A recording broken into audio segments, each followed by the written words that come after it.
12வது திருநட்சத்திர மகோத்சவத்திலே இன்றைய தினம் ஸ்ரீமத் ஆண்டவன் ஒரு பாதுகா சகஸ்ரம் ஒரு இங்கிலீஷ் டிரான்ஸ்லேஷன் ஒரு புத்தகம் முதல்ல ரிலீஸ் பண்ணியாரு.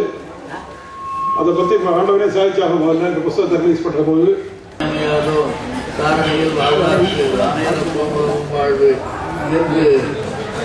சொன்னது மிகையாகாது.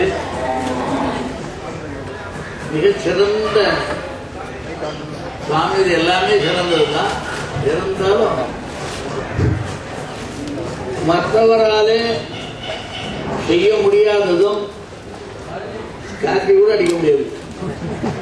அது மாதிரியான ஒரு அழகான நூல் ரெண்டு. ஒன்று நாடகம், ஒன்று பாதுகா சாஸ்திரம்.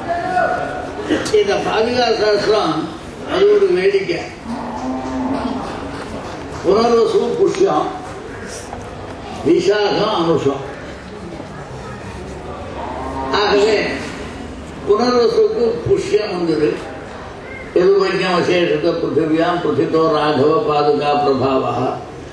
அந்த பாதுகா பிரபாவம் போல விசாக ரூபமான பாதுகா பிரபாவத்தை வெளியிலே இட்டவர் நாதமுனி. அது ஜென்மானு ஜென்மம் அனுஷம்.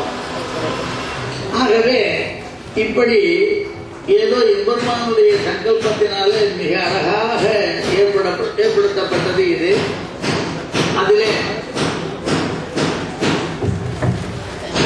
சாந்தராயும் சிறந்த கவியாயும் நல்ல வையாகரராயும் சம்பிரதாயத்திலே ஊக்கமுடையவராகவும் இருந்த மைசூர் ஆண்டவன் சிறந்த முறையிலே கன்னடத்திலே மிக அழகாக இந்த பாதுகா சாஸ்திரத்திற்கு உரையிட்டு அருளினார்.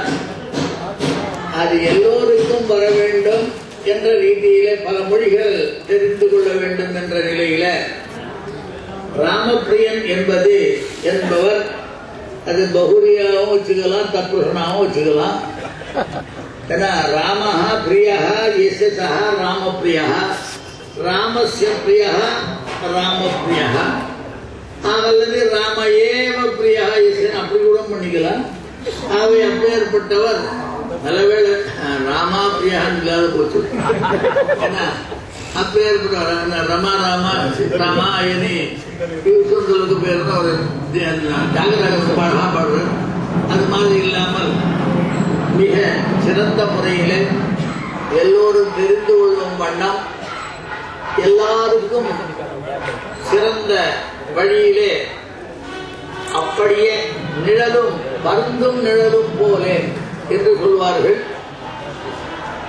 ஆனா ஒண்ணு, பருந்தும் நிழலும் போலேன்னு சொல்லும் பொழுது கொஞ்சம் யோசிக்க வேண்டியதா இருக்கு. பறந்து எவ்வளவுக்கு எவ்வளவு உயரம் போறதோ அவ்வளவுக்கு எவ்வளவு இந்த நிழல் கொஞ்சம் ஜாஸ்தி ஆகும், பெருசாகும். எப்படியா இருந்தாலும் பருந்தனுடைய ஒரே ரூபமே நிழலுக்கு வராது, கொஞ்சம் அதிகமாக தான் ஆகும். இப்ப சாதாரணமா திருக்குறள்னு வச்சிருந்தோம்னா 4, 3, 7 சீர் தான் வரும். அதாவது மாச்சீர் இதெல்லாம் வந்தா கூட. ஆனா அதுக்கு பண்ண பரிமேலருடைய உரை அத்தனை கொஞ்சம் பெருசா தான் இருக்கும், நல்லா இருக்கும். ஆனா அதே மாதிரியே இருக்கும், பருந்தனுடைய நிழல் போலவே இருக்கும் மாதிரி.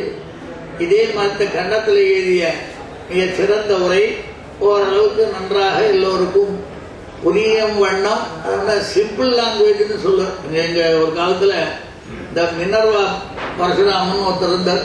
இந்த காம்ப்ளெக்ஸ் காம்பவுண்ட் எல்லாம் வேண்டாம், சிம்பிளாவே இருந்தால் ஹம்பிளா எல்லாரும் படிப்பா. அதனால அதே மாதிரி ரொம்ப அழகா எழுதியிருக்க. அதை இப்ப நாம வெளியிடுறோம், ஆசிரமத்தின் வாயிலாக வெளியிடுறோம். அது கிட்டத்தட்ட வேற அதிகமா ஒன்றும் இல்லை, வாங்குறவா வாங்கி படிச்சுட்டா கொஞ்சம் சௌகரியமா தான் இருக்கும். வெறும் 1/2 ரூபாய் தான் 1000ல் இது பண்ணிக்க வேண்டியது. அதை ரிலீஸ் பண்ணணுன்ற ரீதியில முதல் பிரதியை வாங்கிக்கணும். எடுத்து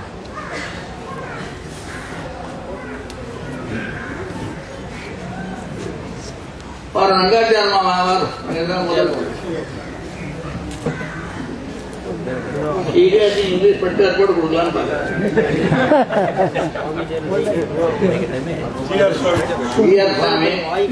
அடுத்தது கஸ்தூரி ரங்காச்சார்,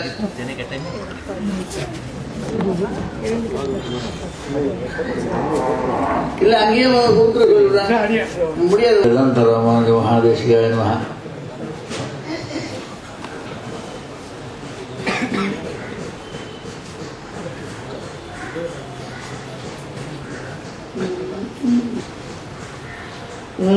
நமோ ராமானுஜார்யாய தஸ்மை ராமானுஜார்யாய நமः பரமயோகினே ஸ்ருதி ஸ்மிருதி சூத்ராணாம்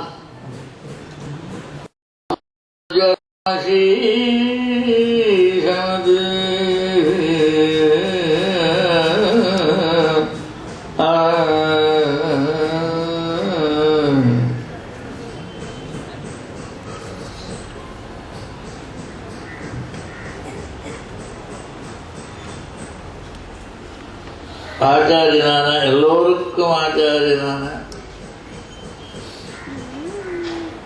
ராமானுஜர் 120 திருநட்சத்திரங்களில் இருந்து சனாதன தர்மத்திற்கு மிகுந்த ஊற்றமுடையவராக இருந்து காப்பாற்றினார். அந்த சத்சம்பிரதாயத்தை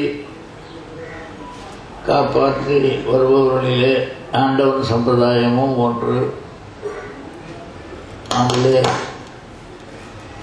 ஸ்ரீமத் வேதாந்த ராமானுஜ மகாதேசிகன் என்று மிக புகழ்பெற்றவராகிய திருக்குழந்தை ஆண்டவன், அவருடைய ஆச்சாரியன், அவருக்கும் ஆச்சாரியன். இங்கே வேதாந்த ராமானுஜ மகாதேசிகன் 3 பேர். ஒருத்தர் வழுத்தூர் ஆண்டவன், ஒருத்தர் தேழந்தூர் ஆண்டவன், ஒருத்தர் திருக்குழந்தை ஆண்டவன். ஆகவே அதிலே பேரிலே ஒரு அழகு, அவதார தினத்திலே ஒரு அழகு. பெரியாண்டவனுடைய நட்சத்திரம் புஷ்யம், புஷ்யதி சுவாமபிக்யாந்த மாதிரி மிகச் சிறந்த முறையில் இந்த ஆசிரமத்துக்கும் தென்னமரத்துக்கும் ஒரு சம்பந்தம் உண்டு. அந்த காலத்திலேருந்து தென்னமரத்தில் கூட பூர்த்தியாக சம்பந்தம் கிடையாது. அது தேங்காய் சம்பந்தம் வரும். தேங்காயில் கூட உள்ள ஒன்றும் கிடையாது. இல்லாத சம்பந்தம் கொட்டாங்கச்சி ஆசிரமம்.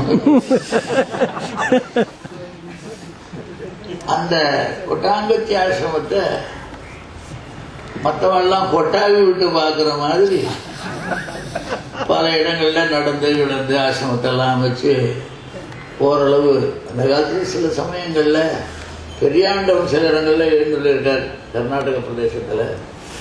அடுத்தது ஆக்கூர் ஆண்டவன் சில இடத்துல பண்ணியிருக்கார். எந்த இடத்துலையுமே கிளம்பாத ஸ்ரீரங்கம் உண்டு, ஆத்தங்கரை உண்டுன்னு ஒரு சுவாமி அப்படியே எழுந்துட்டு போட்டார் தெம்பரை ஆண்டவன்.